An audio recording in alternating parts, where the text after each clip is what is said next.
बिहार में बाढ़ ने लोगों की मुश्किलें काफ़ी बढ़ा दी हैं। अगले 72 घंटों तक राज्य के 12 जिलों में बाढ़ से राहत की कोई उम्मीद नजर नहीं आ रही। सितंबर माह का पहला पखवाड़ा बीतने के बाद नदियों में ऐसा सैलाब पहले कभी नहीं देखा गया। स्थिति यह है कि आधा दर्जन से अधिक नदियां 100 घंटे से अधिक समय से खतरे के निशान से ऊपर बह रही हैं। गंगा ने भी विकराल रूप धारण कर लिया है। हैरानी की बात यह है कि राज्य में बाढ़ का प्रकोप बिना बारिश के ही बरपा है। यहाँ अब तक 27% कम बारिश दर्ज की गई है। नेपाल, उत्तर प्रदेश, मध्य प्रदेश, छत्तीसगढ़, झारखंड में बारिश के कारण उत्तर बिहार के साथ साथ दक्षिण बिहार की नदियों में भारी बाढ़ आ गई है। प्रमुख नदियों के जलस्तर में बढ़ोतरी का सिलसिला जारी है।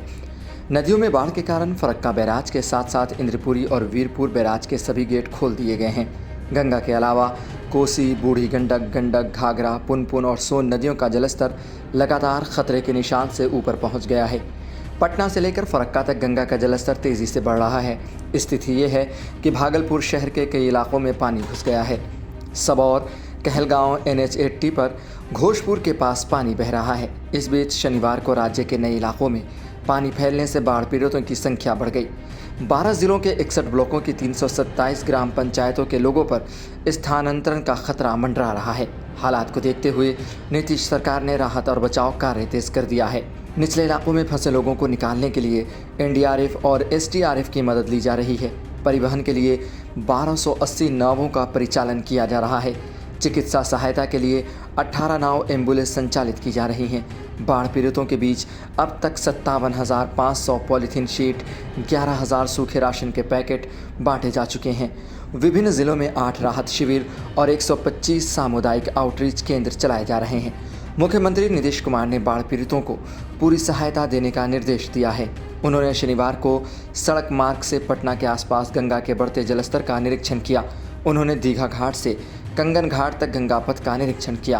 कंगन घाट, गांधी घाट और कृष्ण घाट पर रुककर गंगा के आसपास के इलाकों की स्थिति देखी और अधिकारियों से जानकारी ली।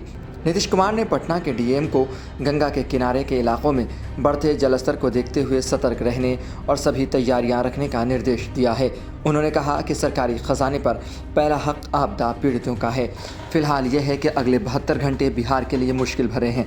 अगर अगले 72 घंटे बिहार वाले निकाल लेते हैं तो उम्मीद की जा सकती है कि बाढ़ का जलस्तर कम हो सकता है। लेकिन सवाल यह है कि अगर बाढ़ का खतरा मंडराता है, बाढ़ का जो जलस्तर है वो बढ़ जाता है तो कई इलाकों में तेज़ पानी की वजह से कई इलाके डूब सकते हैं। जानवरों को परेशानी हो सकती है, इंसानों को परेशानी हो सकती है और सबसे अहम बात ये कि जब भी बाढ़ आता है वो अपने साथ बहुत सारी बीमारियों को लेकर भी आता है।